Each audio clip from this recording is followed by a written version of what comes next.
ইসলামী আন্দোলন বাংলাদেশ দেশ শাসন চাচ্ছে, ইসলামী আন্দোলন বাংলাদেশ প্রধানমন্ত্রিত্ব চাচ্ছে।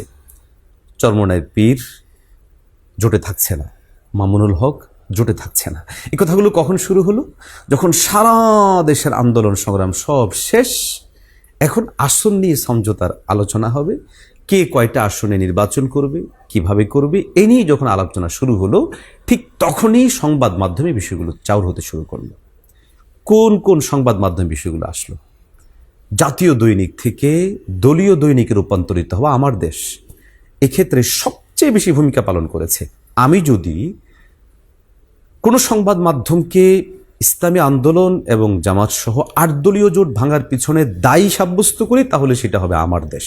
প্রশ্ন হচ্ছে, আমার দেশকে এই সংবাদগুলো কারা যোগান দিয়েছে, কারা দিয়েছে? খুব সহজ, সবাই জানি যে আমার দেশের সাথে সম্পর্ক যোগসাজশ স্বাভাবিকভাবেই সবচেয়ে বেশি রয়েছে জামাত ইসলামীর। অতএব আমরা এতটুকু বলতে পারি, টেবিলের সেই আলাপগুলো মূলত আমার দেশের কাছে পৌঁছেছে বাংলাদেশ জামাত ইসলামীর মাধ্যমে।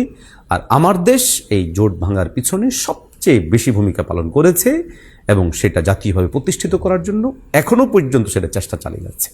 এবং ইতিহাস এই আমার দেশকে কোনোদিন ক্ষমা করবে না আমার দেশের কুশীলবদেরকেও। এবং আমরা যারা এখানে রক্ত ঘাম শ্রম জড়িয়েছি, আমরাও কোনোদিন ক্ষমা করব না।